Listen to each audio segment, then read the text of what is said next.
Shame Bengaluru మరోసారి బెంగళూరులో security వైఫల్యం వివాద ఫ్రేమ్లోకి వచ్చింది. ఇద్దరు అమ్మాయిలను వెంబడించిన అగంతకుడు వారితో అసభ్యంగా ప్రవర్తించాడు. ఆ ఘటనపై స్పందిస్తూ హోంమంత్రి పరమేశ్వర నోరు జారారు. ఆయన చేసిన కమెంట్స్ కేంద్రంగా ఇప్పుడు మరో వివాదం రాజుకుంది. బెంగళూరులో ఓ బద్మాష్ గాడి దాష్టికం, ఓ సందులో అమ్మాయిలతో అసభ్య ప్రవర్తన. బెంగళూరు సిగ్గుతో తలదించుకునే ఈ దృశ్యం సోషల్ మీడియాలో ఓ రేంజ్లో వైరల్ అయింది. తెల్లవారుజామున ఇద్దరు యువతులు నడిచి వెళ్తుండగా ఓ వ్యక్తి వాళ్లను వెంబడించాడు. వాళ్లు పసిగట్టేలోపే వారిపై విరుచుకుపడ్డాడు. ఓ యువతితో అసభ్యంగా ప్రవర్తించాడు.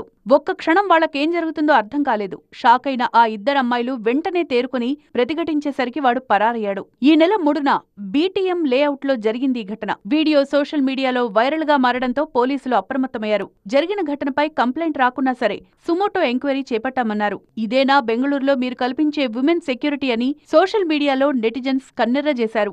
ఇది సర్కార్ వైఫల్యమంటూ కర్ణాటక బీజేపీ నేతలు విమర్శలు సంధించారు. అసలే హనీ ట్రాపింగ్ వ్యవహారం దుమారం రేపుతోంది. ఈ టైంలో ఈ వివాదం రాజుకోవడంతో హుటాహుటిన స్పందించారు కర్ణాటక హోంమంత్రి పరమేశ్వర.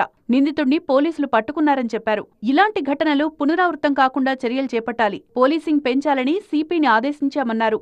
అంతవరకు ఓకే, కానీ బెంగళూరు లాంటి పెద్ద నగరాల్లో ఇలాంటివి మామూలే అంటూ ఆయన చేసిన కామెంట్ ఇప్పుడు పొలిటికల్ గా మంటలు రేపుతోంది.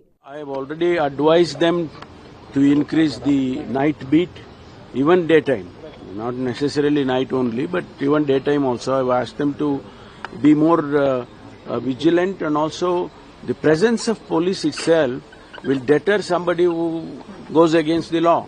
So I have asked the commissioner to increase the beat, both night and day, so that this kind of street incidents will not happen. ಇಲ್ಲೊಂದು ಘಟನೆ ಆದಾಗ ಸ್ವಾಭಾವಿಕವಾಗಿ ಜನರ ಇದರಿಗೆ ಗಮನವನ್ನ ಸೆಳೆಯುತ್ತೆ. ಆದ್ರೆ ಅಷ್ಟಕ್ಕೆ ನಾವು ಬಿಟ್ಬಿಡೋದಿಲ್ಲಲ್ಲ. జరిగింది సిగ్గుమాలిన ఘటన. అలాంటివి జరగకుండా చర్యలు చేపట్టాలి గాని హోంమంత్రి అయ్యుండి అవన్నీ కామనే అని మాట్లాడవేంటి, కామన్ సెన్స్ లేకుండా అని అపోజిషన్ వాళ్లు సహా సకల జనులు పరమేశ్వరపై ఆగ్రహం వ్యక్తం చేస్తున్నారు.